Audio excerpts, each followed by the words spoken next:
Dana Thompson no llamaba la atención. Pequeña, tranquila y con un aire inofensivo, era la clase de persona de la que nadie sospecharía nada. Pero esa apariencia era solo una máscara.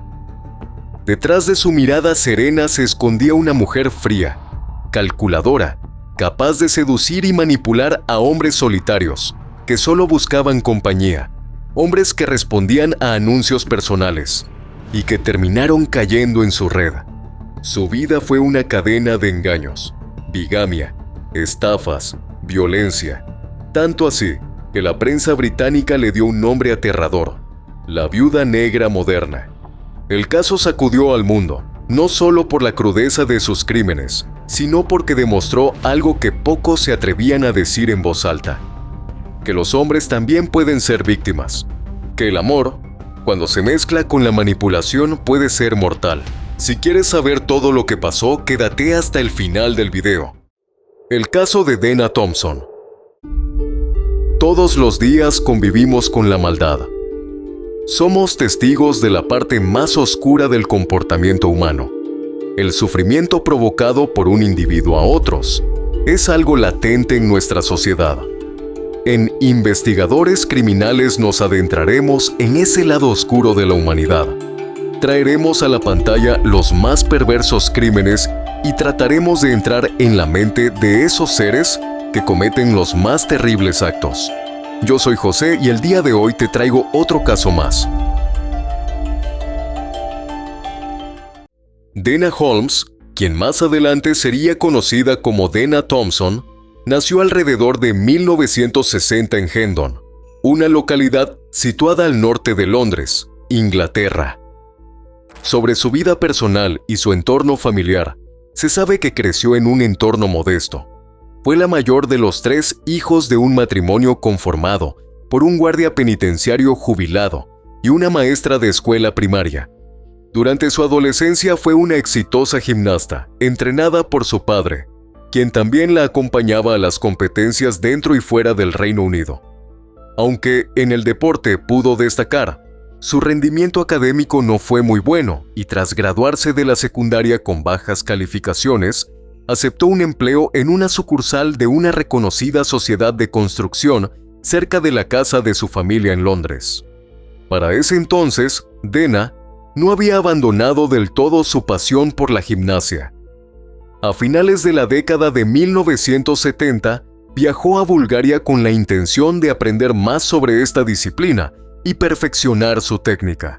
En ese país europeo conoció al ex gimnasta Stoyan Kostov, con quien inició una relación amorosa intermitente que se extendió hasta inicios de la siguiente década. De acuerdo con los registros, en ese tiempo abandonó a su novio y volvió sola a Reino Unido, donde retomó su vida como una mujer soltera. En 1982, un amigo de Dana, de 22 años, le presentó a su primo Lee Wyatt, quien estaba en la búsqueda de alguien con quien iniciar su propia familia. El joven quedó encantado con el sentido del humor de la chica. Tras una primera cita para ir al cine, comenzaron un apasionado noviazgo. 2 años después, en octubre de 1984, se casaron y en 1987 le dieron la bienvenida a su único hijo, un niño al que llamaron Darren. Lee Wyatt, a quien muchos consideraban un hombre fantasioso y vulnerable, abandonó su empleo como representante médico y creó un negocio de juguetes de peluche con Dana, a quien supuestamente le gustaban la artesanía y la costura. Fue en ese entonces cuando comenzó a emerger la faceta manipuladora de Dana, quien, mediante la falsificación de documentos, logró convencer a su esposo de que Disney le pagaría una enorme suma de dinero por los derechos de un juguete que ella había creado. Tiempo después, le hizo creer a Lee que la mafia quería una parte de ese dinero y le llenó la cabeza de una historia de amenazas e intrigas que hicieron que el hombre terminara creyendo que su vida y la de su familia estaban realmente en peligro. Para convencerlo de huir, Dana le dijo que habían amenazado a su hijo, por lo que la familia terminó mudándose. Convencido de que todo lo que le decía su esposa era cierto, Lee quedó fuera del hogar, cambiando constantemente su nombre y saltando de un empleo a otro. Lee terminó como empleado de mantenimiento de máquinas recreativas y depositaba la mayor parte de su salario en la cuenta bancaria de Dana. Esto lo llevó a vivir prácticamente en la indigencia. Así, pese a las cuantiosas pérdidas financieras y a su terrible situación, Lee siguió confiando en la promesa de su esposa que de pronto todo se resolvería y podría regresar a casa. No obstante, después de casi 3 años, él había pasado por completo a segundo plano y otro hombre había entrado en la vida de Dana. Se trataba de Julian Webb, un prometedor gerente de medios nacido en 1963 en Sussex, quien llevaba una vida convencional hasta que, en mayo de 1991, publicó un anuncio personal en una columna de Corazones Solitarios que fue respondido por Dana. Rápidamente se conocieron en persona e iniciaron un apasionado romance. Pocos meses después de ese primer encuentro, el 2 de noviembre, contrajeron matrimonio. Lo que Julian ignoraba era que su flamante esposa no se había separado legalmente de su primer esposo, Lee Wyatt.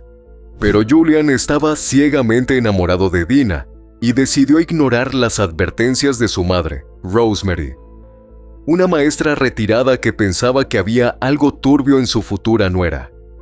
La mujer nunca estuvo de acuerdo con que su único hijo uniera su vida a la de una mujer a la que apenas conocía. Y aparentemente las sospechas de Rosemary no estaban lejos de la realidad. Poco después de la boda, Dana le dijo a Julian que tenía cáncer y lo convenció de que le diera sus ahorros de 25,000 libras, unos $34,000 actuales, para pagar su tratamiento.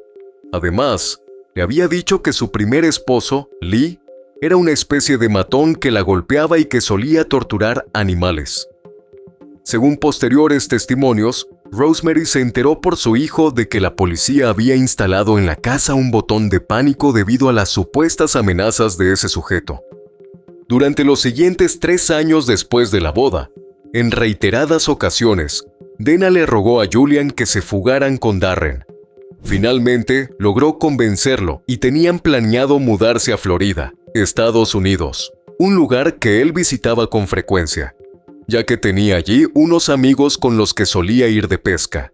Para ese entonces, en secreto, Dana había robado dinero a la empresa de construcción para la que trabajaba como cajera, transfiriendo 23,000 libras, equivalentes a poco más de $31,000, a una cuenta que creó bajo un nombre falso, aunque ella se las arregló para no ser descubierta. En 1994 su pasado volvió para complicarlo todo. El hombre que seguía siendo legalmente su esposo, Lee Wyatt, apareció en su puerta exigiendo respuestas. En esa ocasión ella logró convencerlo de que se marchara, pero ante la posibilidad de que los dos hombres se encontraran y su doble vida saliera a la luz, Dana entró en pánico y decidió poner en marcha un siniestro plan para evitar quedar expuesta como bígama. El 31 de junio, Julian cumpliría 31 años y Dana se esmeró en preparar un banquete para celebrarlo. El plato principal era curry picante, la comida predilecta de su esposo. Ese día comió hasta saciarse lo que le preparó su esposa, pero casi de inmediato comenzó a sentirse mal, por lo que fue a recostarse. Más adelante, Rosemary contó que esa noche llamó a su hijo para felicitarlo, pero, para su sorpresa, quien respondió fue Dana, quien le dijo que Julian estaba demasiado enfermo para atender el teléfono. Preocupada, la mujer hizo otro par de llamadas, pero nunca pudo hablar con él. Temiendo que la condición de Julian fuese grave, le pidió a Dana que lo llevara al hospital. No obstante, al día siguiente, cuando la policía se presentó en su puerta con la noticia de que su hijo había fallecido, las sospechas de Rosemary se despertaron. Esa misma mañana, Dana se presentó en la oficina del periódico donde él trabajaba y le pidió al jefe de Julian un adelanto de su salario y reclamar la pensión de 35,000 libras, que representan en la actualidad más de $47,000. Al enterarse de esto, Rosemary hizo todo lo que pudo para evitar que Dana se saliera con la suya. Desconfiando de su pasado, descubrió que Dana seguía casada con Lee Wyatt, por lo que su matrimonio con Julian era ilegítimo y logró detenerla. Dana también quiso incinerar de inmediato los restos del hombre. No obstante, una vez más su matrimonio bígamo jugó en contra suya y no pudo establecerse como pariente más cercano. Y la familia de Julian lo sepultó cerca de su casa. De acuerdo con la versión que le dio Dana a las autoridades, su esposo estaba triste y él mismo había puesto la mezcla mortal de fármacos que ingirió con el curry que comió en su cumpleaños. Pero Rosemary estaba segura de la que mujer mentía de forma descarada. Ella dijo que su hijo era un hombre feliz y que estaba emocionado con su próxima mudanza a Florida, por lo que nunca haría algo parecido. Además, los intentos de Dana de obtener beneficios económicos a pocas horas de su defunción y su insistencia en cremar sus restos no hicieron sino incrementar las sospechas de Rosemary. Fue así como, pese a las alegaciones de la viuda de Julian y ante las dudas planteadas por la madre del joven, el informe forense y la investigación sobre su muerte arrojaron un veredicto abierto.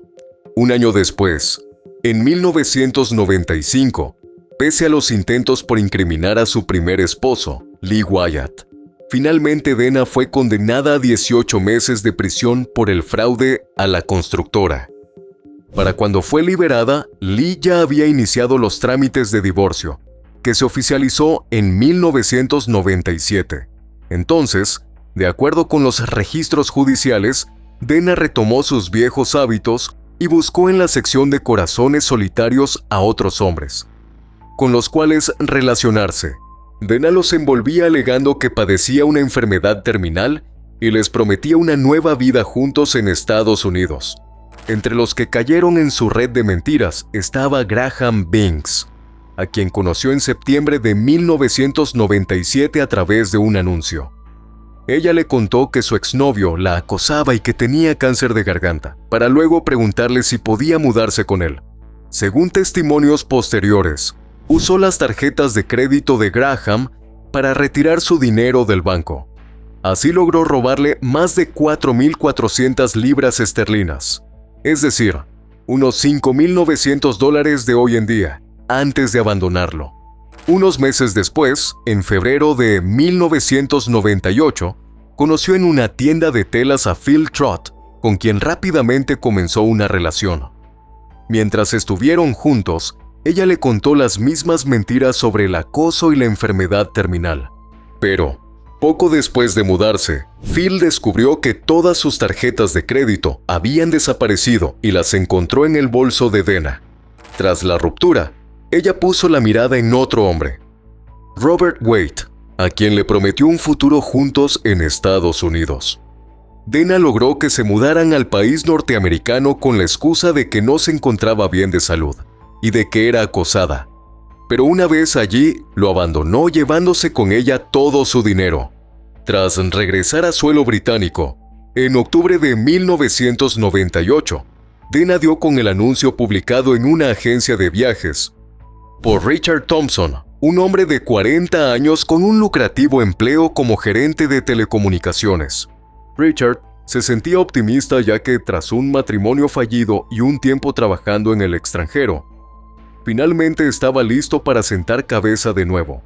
Así que se emocionó cuando recibió la respuesta de una mujer que se describió como emocionante, extrovertida y segura de sí misma, lo que le resultó muy atractivo. En el primer encuentro hubo química y poco a poco, tal como hizo con sus anteriores parejas, ella lo atrapó emocionalmente al decirle que tenía cáncer de mama. Totalmente prendado de ella, Richard se casó con Dana en abril de 1999, apenas 6 meses después de conocerse. Al principio, todo parecía ir bien entre la pareja. Ella lo animaba a perseguir su sueño de convertirse en capitán de barco de pesca deportiva y estudiar para obtener el título de guardacostas estadounidense, por lo que tenían planeado establecerse en Florida. Sin embargo, todo terminó de forma abrupta la noche del 1 de enero del año 2000, apenas 10 meses después del matrimonio. Según el relato de Richard, Dana le dijo que llegaría un abogado con una tarjeta de residencia y que al día siguiente debería tomar un vuelo a Florida. Luego, ella preparó un baño caliente para celebrar e intentó seducirlo, diciéndole que le tenía preparada una sorpresa.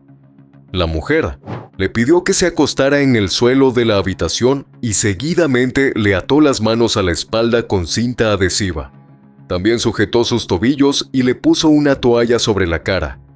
Richard estaba convencido de que todo era parte de un juego erótico de roles, por lo que su sorpresa fue mayúscula cuando Dana lo golpeó 2 veces en la cabeza con un bate de aluminio. Aturdido, pero todavía consciente, vio cómo lo atacaba con un arma filosa, logrando herirlo en el hombro. Desesperado, logró liberar sus manos y comenzó a forcejear con ella, hasta que logró meterle los dedos en los ojos, y ella soltó el arma, según la versión de Richard. Después del episodio, llamó a la policía y ambos fueron llevados a la comisaría. En agosto de ese mismo año, Dana Thompson fue acusada de intento de asesinato, pero ella declaró ante el jurado que había actuado en defensa propia, pues su esposo se volvió violento al descubrir que ella había mentido acerca de haber ganado $300,000 en la lotería y que había vaciado sus cuentas bancarias. Durante el juicio, Dana admitió ser una estafadora en serie que había embaucado a varios hombres, por un monto equivalente a poco más de $16,000. Sin embargo, afirmó que nunca había sido violenta y admitió 15 cargos relacionados con el robo a Richard y a 2 de sus examantes, Graham y Phil. El jurado creyó la afirmación de que la acusada se había estado defendiendo tras una disputa económica con su esposo y fue condenada a 3 años y 9 meses de prisión por engaño y fraude. Dana sonrió mientras la sacaban del banquillo, mientras Richard estaba sentado en la tribuna pública, sin salir de su asombro al escuchar el veredicto.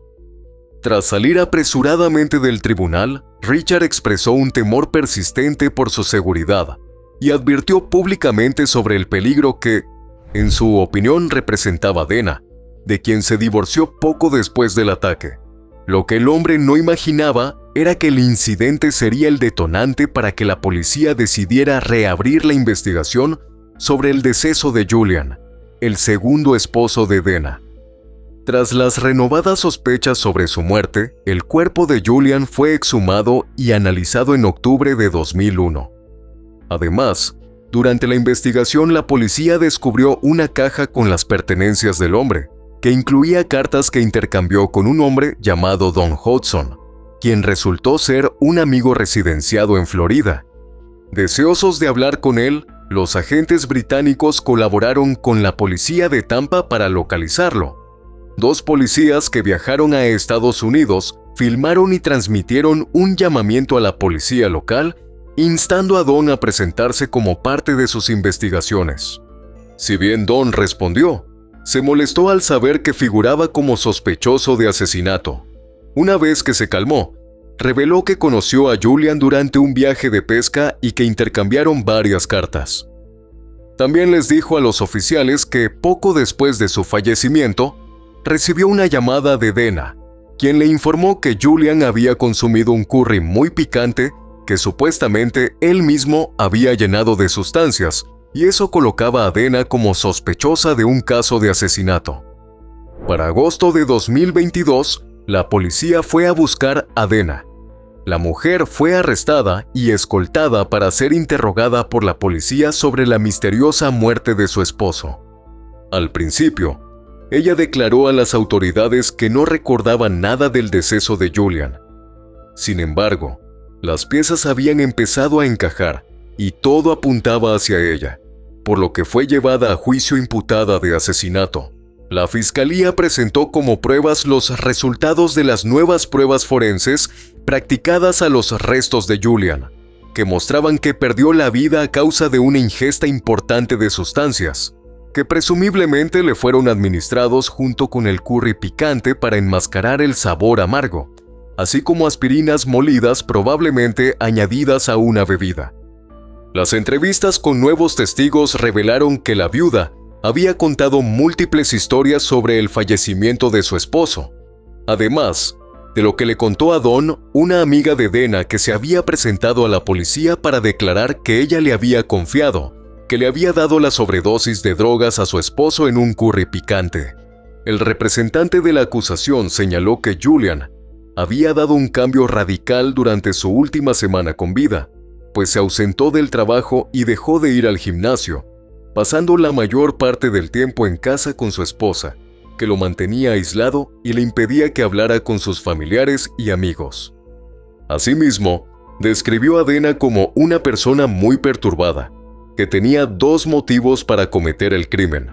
Uno, el dinero que obtendría al reclamar la pensión, y el otro era evitar que sus mentiras se vieran expuestas, pues había estado llevando una doble vida durante el tiempo que estuvo con Julian, y había estado en contacto con su primer esposo, Lee Wyatt.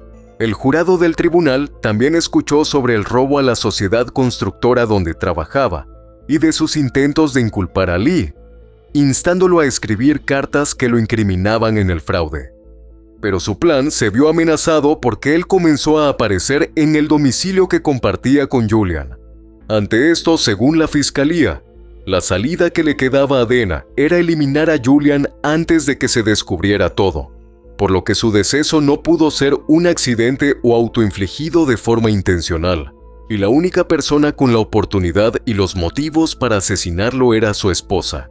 Finalmente, en diciembre de 2003, Dana Thompson fue declarada culpable de fraude y asesinato, y fue condenada a cadena perpetua con una pena mínima de 16 años de cárcel. Sin embargo, la policía expresó su preocupación de que hubiera otras víctimas. Tras la condena, los investigadores entrevistaron a varios hombres que habían perdido dinero a manos de Dana, pero les daba vergüenza presentar cargos contra ella, ya que algunos estaban casados o habían abandonado a sus esposas por ella. De igual modo, se reveló que la policía estaba investigando la sospechosa desaparición de Stoyan Kostov, el exgimnasta con el que mantuvo una relación en Bulgaria, quien desapareció misteriosamente y nunca ha sido encontrado.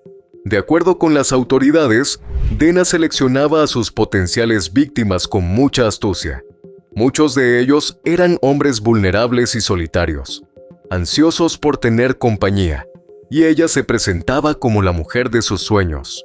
Uno de los detectives que siguió a Dana por más de una década la definió como misándrica y dijo que su odio hacia los hombres pudo ser consecuencia de algunos acontecimientos en su infancia. Asimismo, dijo que ella era un peligro real para la población masculina y que ahora que estaba tras las rejas, los hombres podrían dormir tranquilos. Aunque la defensa de Dana apeló de inmediato el fallo, en 2005 la Corte de Apelaciones denegó el recurso. 2 años más tarde, en 2007 la Corte subió a 19 años el tiempo mínimo de cumplimiento de su condena que, como ya sabemos, en el juicio fue fijado en 16, haciéndola elegible para optar a la libertad condicional a partir de 2019. En 2010, el interés mediático sobre el caso de la mujer, a la que la prensa británica comenzó a llamar la Viuda Negra, se renovó tras el inicio de una nueva investigación sobre la desaparición de Stoyan Kostov, en la cual se involucró Interpol. Según las autoridades, parecía haber ocurrido algún tipo de incidente en Bulgaria, pero desconocían los detalles. Según registros judiciales, durante su permanencia en prisión, Dana participó en cursos de rehabilitación, terapias, formación, y ya había sido liberada temporalmente de la prisión. De hecho, había incursionado con éxito en la pintura, llegando a comercializar algunas de sus obras de arte.